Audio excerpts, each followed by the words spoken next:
Wakashi Mukashi, birds in a room.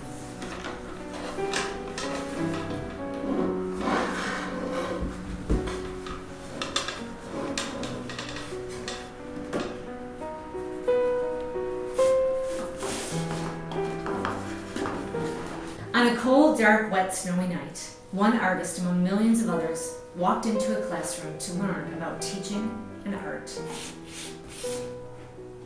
The classroom, nestled in one of the many tall buildings that line the streets of the city she called home, was unremarkable. Like almost every other classroom in which she'd spent her formal education, there were boards to write on, dull white walls, stubby gray carpet, hard plastic chairs, laminate-top tables, and unflattering fluorescent light. A bank of black-framed windows lined a wall, revealing a brick-enclosed view and a slivering glimpse of sky.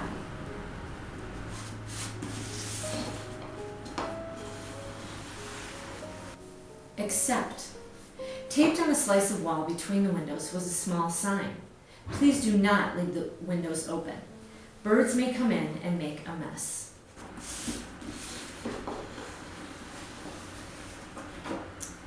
The artist pondered this image, flocks of birds swirling and swooping throughout the room, calling out to each other, flapping their wings, leaving droppings all over the place while students and teachers clamored for order and structure. It would be an upsetting, invigorating, chaotic, and strangely beautiful experience.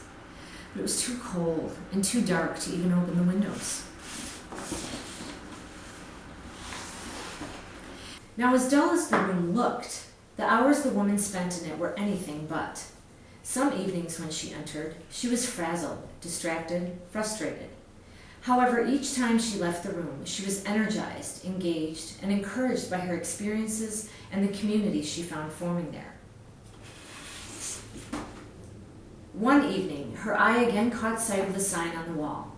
She began to imagine birds outside the window, sitting on the ledges, just waiting for an opportunity to enter, to share what they knew of the world, or perhaps echo what she was hearing. Would they also call right until a moment of surprise? Would they coo, get to the essence? Would they sing, be deliberate but disruptive, respect boundaries but push the edges? As the weeks passed, the woman did all sorts of things that artists like to do. She made pictures, she wrote poems, she took off her shoes, she got dirty, she danced, she cut paper, she colored, she wrote, she made music. She talked with other artists about what it is to find clarity in one's work and intentions, about the fear and the thrill of taking risks, and about how making connections is the spark that leads to growth. It grew warmer. She imagined opening the windows and hearing the birds, who so longed to make a mess, speak to her again about how to work in the world. And again she wondered, would they also declare artistic practice is all about choice-making, or advise every day strive to live a wide-awake life, or encourage be open to small surprises?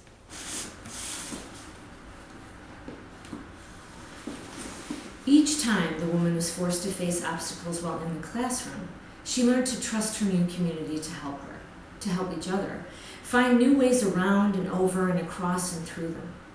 She became more vulnerable, flexible, patient, and confident. She valued her instincts. She sought collaboration. She nurtured and nourished her art and hoped she did the same for others.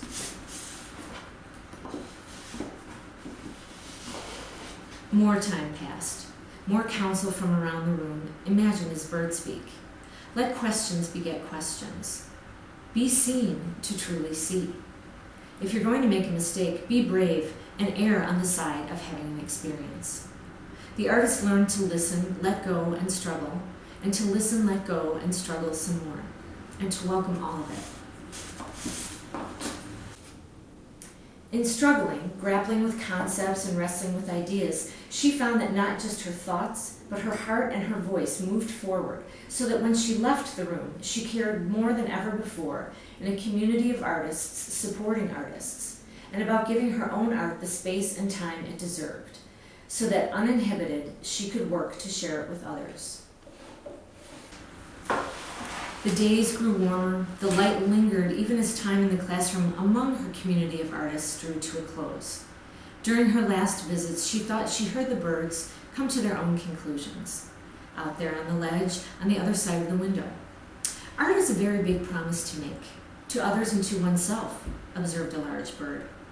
But it is also a very necessary one, remarked a much smaller bird. And then the last bird spoke.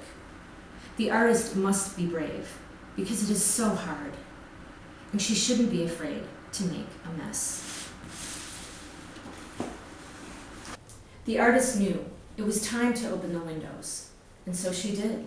In a flurry of feathers and noise, movement and voice, the outside merged with inside. Her direction grew strong, her intention became clear, her action became resolved. The experience would fill her days and influence her work for time to come, because it was chaotic, upsetting, invigorating, and strangely beautiful, just like she hoped it would be. The end.